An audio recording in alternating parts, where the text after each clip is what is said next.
not following the order I wanted to go into, but never mind. Main issue for me, I mean there are different ones that I'll come back to, but there's a big issue of accountability.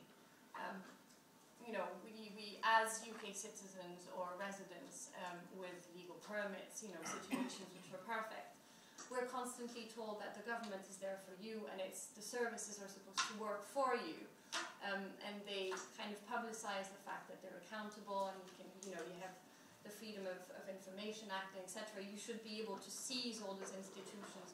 So they have that wonderful discourse and that wonderful spiel. But then when it's not UK residents and when it's not UK citizens, that just disappears, that vanishes into thin air. And that's a huge discrimination because it remains a regalian function. I mean, to kind of grant people the right to come to this country remains a state affair. But it's no longer, you can no longer hold them accountable because you never really know whom you're dealing with. Are you dealing with the Home Office? Are you dealing with the UKBA? Are you dealing with the Foreign Office? It's not clear, and part of the reason why it's hard to hold them accountable, it's hard to have a united front, is because so many of the different sections which compose the whole kind of sequence of application processes have been outsourced. So if a failure happens, whom do you turn to? Do you turn to one of the commercial partners? Do you turn to your consulate? Do you turn to the Home Office? Do you turn to the Foreign Office? Now that's a wonderful strategy. It's kind of the double bind, divide and conquer. Divide up the people, who could be your enemies, because everybody tries to cut their own deals. Different domains try to cut their own deals. Various universities who have networks kind of try and find arrangements. Big arts institutions try to do the same thing.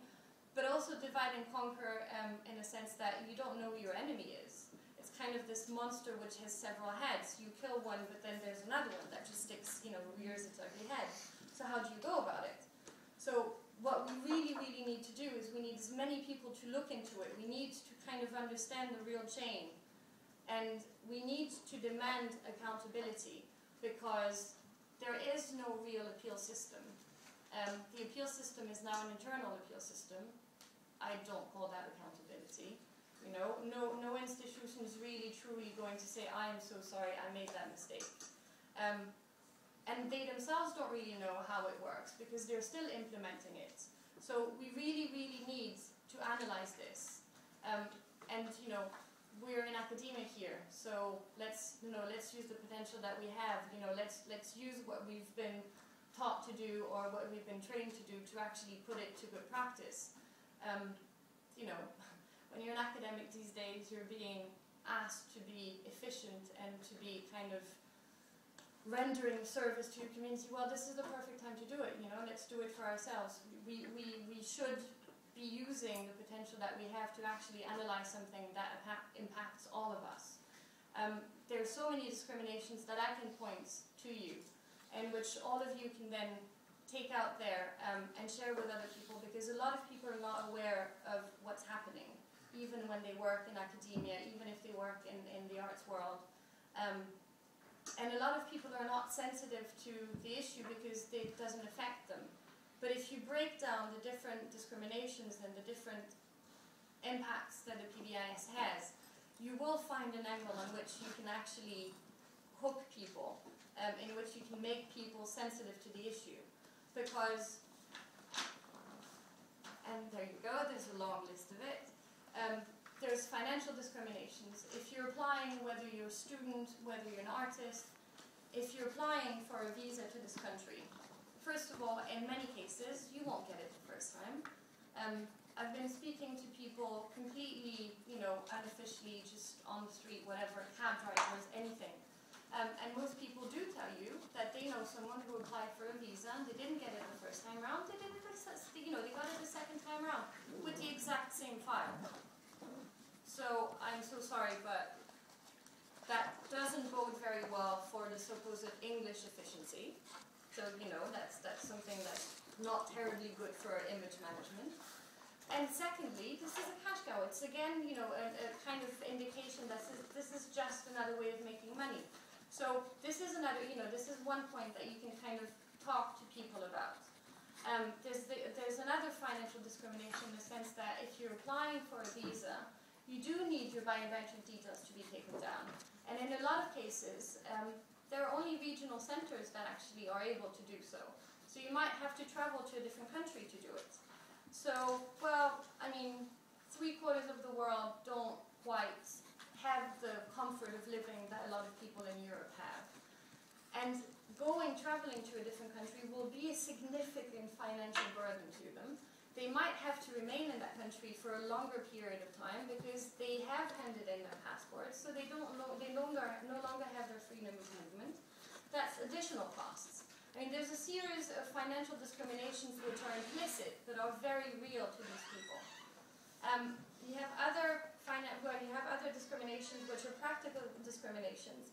You don't have the same level of service available to everyone. Depending on, as I said, depending on where you live, you might have all the services available to you in order to apply.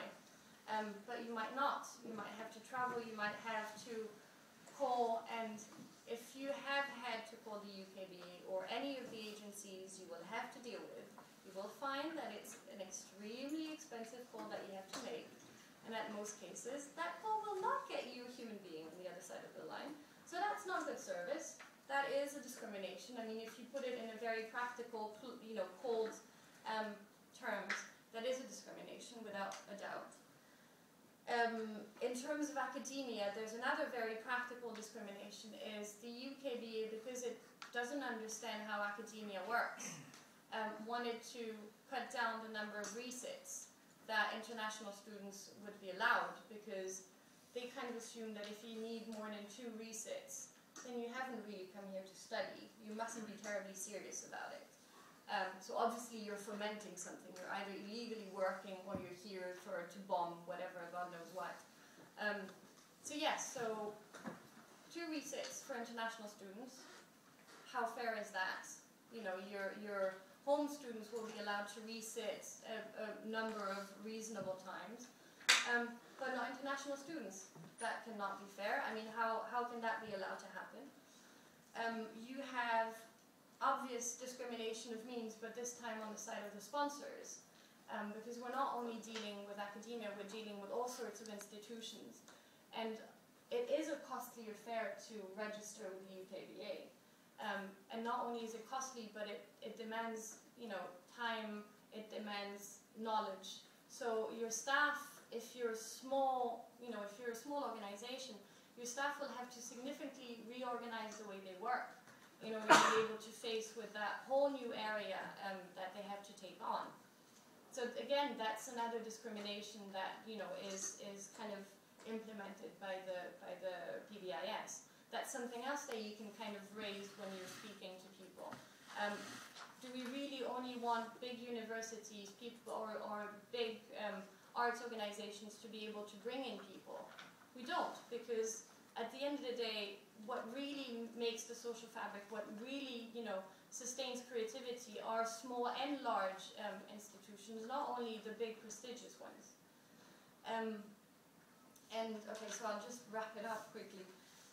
I don't think this is truly, I don't think it's really truly a racist kind of system, but it's the classical political strategy of diffusing attention.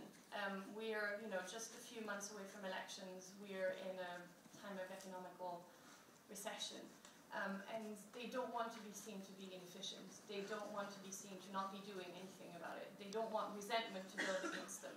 So it's the age-old scarecrow of the others are responsible for it all. It's time that we really, truly, politically change the way we work. It's time that we show what we want. It's time that we think about society in a positive way and not solely in a negative way. And so it's up to us to kind of just show what it is that we want, to use the internet to virally just diffuse the message that we're not going to be standing for this kind of mentality of suspicion in a country which is the country of habeas corpus. We're a country that has benefited very much from exchanges and cosmopolitanism, and we have to show what it is that we want, not only what it is that we don't want. So this is another way that you can fight against the PDIS. Show what it is you stand for, and not only what you fight against. So move on to